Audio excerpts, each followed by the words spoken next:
Kerjasama UMNO dan DAP dalam kerajaan perpaduan bukan bermakna parti itu menggadai maruah berkait soal agama dan bangsa, kata Presiden UMNO Ahmad Zaid Hamidi. Timbalan Perdana Menteri itu berkata, kerjasama kedua-dua parti itu perlu dilihat secara keseluruhan melibatkan gabungan Pakatan Harapan. Kita sering didakwa bahawa kita kerjasama dengan DAP. Hakikatnya, Barisan Nasional dan Pakatan Harapan. Dalam Barisan Nasional ada MCA dan MIC, dan dalam Pakatan Harapan ada DAP di situ. Jadi kita harus melihat bagaimana kebersamaan antara Barisan Nasional dan Pakatan Harapan. Malah agenda-agenda Islam, Melayu, Raja-Raja Melayu dan bahasa tidak pernah pun diusir oleh Pakatan Harapan. Mereka menghormati pendirian UMNO kerana terdapat 4 perkara wajib dipertahankan dan mereka setuju.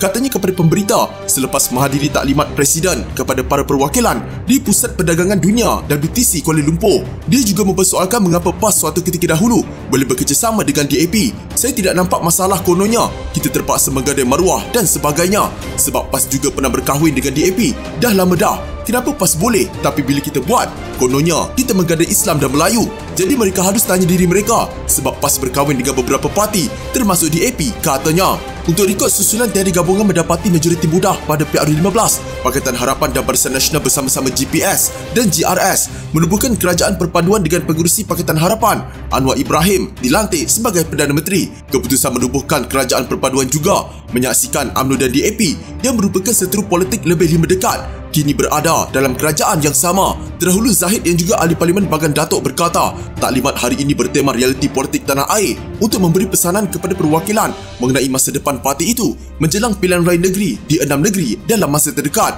Kita berada di dalam kerajaan perpaduan dan kita adalah sebahagian daripada kerajaan.